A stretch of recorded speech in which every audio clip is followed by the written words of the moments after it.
Today we're going to be talking about we have never been this way before. You have never been this way before. We're still looking at the new year. We're still looking at how to position ourselves, what our posture would be, to have a successful year. My name is Margaret Emma, and I welcome you to this channel. So wherever it is that you are in life, this message is for you. If you're the one that has everything, figured out, you have your goals in place, you have your dreams, you have your visions in place, for the new year, and you have broken it down, you have tasks, and attached to your goals and your dreams, your vision, your vision, then this message is for you. But if you're in a place, in a position where you're still, you're still trying to navigate, still trying to position yourself, for the new year, then this message is also for you. A story that quickly comes to mind is the story of Abraham. God had met with him, and God had said, I will bless you and make you a blessing. The Lord had said he will make him a father of many nations. At the time, that God had that Abraham had the encounter with God, Abraham was 75 and Sarah was maybe 65. And the Bible has said that at that time they were already barren. They were already barren. Sarah was past, a childbearing age. And God said, I will make you a father of many nations. And this was going to happen through Sarah. And so the Bible says that God brought him outside. Abraham had no vision. Abraham could not connect with that vision. And the Bible says that God brought him outside in the night and said, number the stars if you can. I will make your seed as the stars of heaven. And then God said, I will multiply your seed as the sand that is upon the seashore. And the Bible says that Abraham believed God. And so Abraham didn't, until God gave him a vision. Everything that God said to Abraham, all the promises, Abraham could not latch on until God gave him a vision. And so when we partner with God, even when we cannot see further down the road, God will give us a vision that we can latch onto and that we can begin to step into and navigate the year. But if you already have a vision, you have a dream, you have your goals set out, you have everything broken down, again, this message is for you, because divine partnership will bring an important component, that is missing, no matter how good you are, which is the assurance. Even though, give or take, we know that your goals may not go exactly the way that you plan it. We know that. That aspect of uncertainty becomes secure in God when we partner with him. We're going to look at Proverbs chapter 16 and verse 3. And we will also look at 3 translations that I really like. The first translations, why do we want to partner with God? As we set out in this new year, why do we want to partner with God? Number one, we have never been this way before. We've never been into this new year before. We've never been in the new year before. We cannot even guarantee the moments of our lives. Not to talk of the next week, the next month, and the year. So we've never been this way before. The next thing is that we're keeping it very simple. We do not know what the next, of course we said we do not know what the next moments of our lives hold. We don't know what is going to happen right in front of us. And the Bible tells us that God knows the end from the beginning. So who better to partner with? He knows the end from the beginning. Amen. Proverbs chapter 16 verse 3 says, in the English Revised Version says, turn to the Lord for help in everything, and you will be successful. That's clear and cut, and you will be successful. I really like that. And then he says, it means that in all of your planning, turn to him for help. In everything you do, and you will be successful.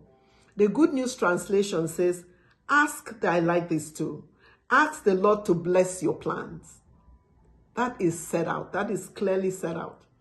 You have plans, you have goals, you have dreams, you have a vision for the new year.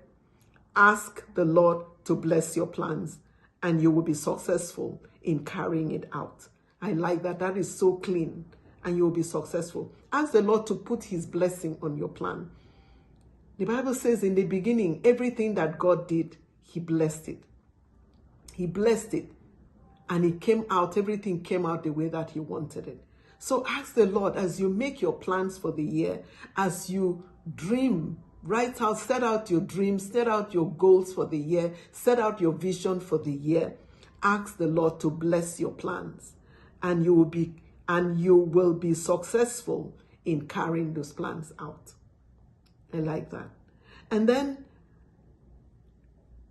Proverbs chapter 16, the Amplified Classic Version, wraps everything round, for us. It says, roll your works upon the Lord, meaning commit and trust your plan completely to him. He will cause your thoughts to become agreeable, means that he will align your vision, he will align your goal, he will align your dreams, he will bring it into alignment with his own will, which we are going to see shortly. It says, so shall your plans be established and succeed. It said, when you commit and trust your plans completely, 100% on the Lord, he will cause your thoughts, your dreams, your goals, your vision to become agreeable with his will. So shall your plans be established and succeed. Amen. And so this brings us to Jeremiah 29:11. So you have your goals, you have your plans, you have your vision for the year. And so you do not have a goal. You're still trying to figure out the direction to go. The Bible says in Jeremiah 29:11, this is our heart posture. This is how we partner with God. This is our posture to partner with God for this year. The Lord says in Jeremiah 29:11, for I know the thoughts that I think towards you, says the Lord, thoughts of peace and not of evil, to give you a future and hope. NIV translation says, I know the thoughts that I think towards you, thoughts of peace and no harm. The Lord is saying that his plan for us at any given time is a plan of peace and no harm.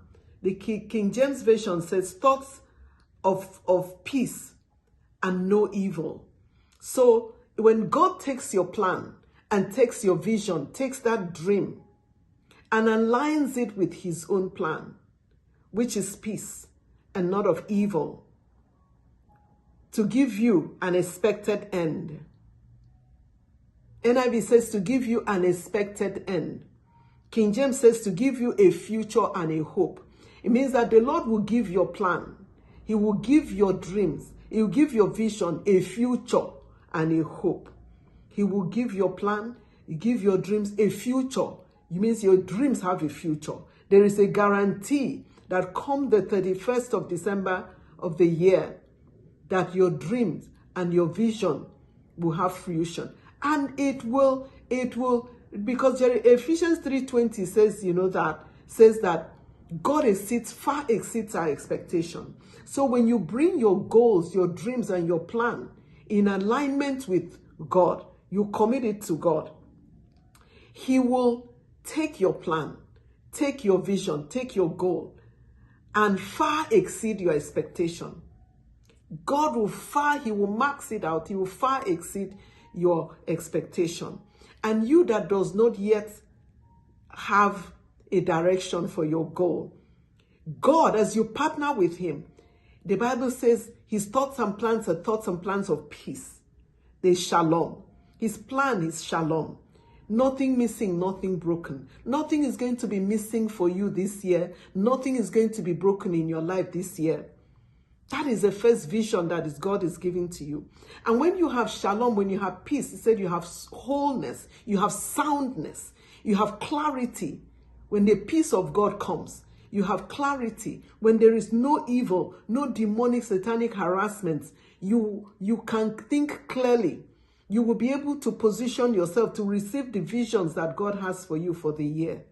So when you partner with him according to his word, you will be in a position to receive the vision that God has for you. God will give you visions. God will give you a plan, give you a vision, he give you a dream, he gives you what to dream of. He will give you a vision. He will show you how to navigate the year. He will show you what steps to take when you partner with him.